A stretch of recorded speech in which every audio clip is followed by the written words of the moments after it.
Hi people, so today being day 2 of the Dyslexia Awareness Month, we are going to learn about some of the typical symptoms of dyslexia. So as of now, you already know that dyslexia is a language-based learning disorder that affects how the brain processes written information and sometimes spoken information. So what are the early warning signs of dyslexia? Alright, very good question. So the early warning signs of dyslexia include difficulty in understanding nursery rhymes. There's a difficulty in understanding alphabets, numbers, and colors. There's also the difficulty in remembering names. And one that is very important is the difficulty in decoding words. Simple words such as the word cat. So you realize that cat has the sound k, a, t. So they find it difficult to blending the sounds to form the word cat.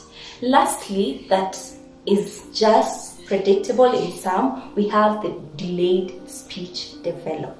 So as dyslexics advance in their schooling, other symptoms begin to manifest. So these symptoms include, there's a difficulty in learning the sounds of letters.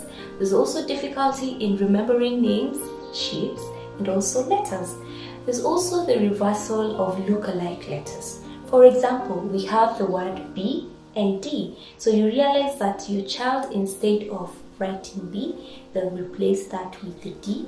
And we also have the letter P, Q, and we also have the U and N.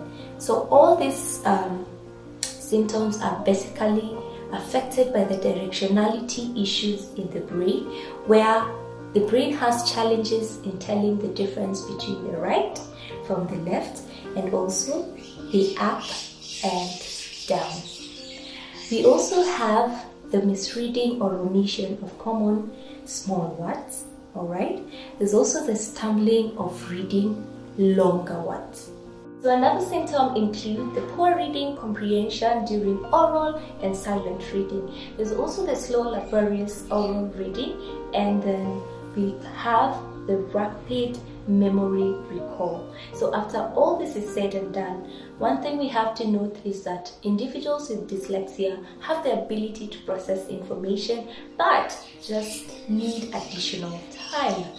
Well, there are important points to note about the symptoms that I've mentioned earlier. So one thing we have to realize that each symptom can range between mild, moderate, severe, and profound.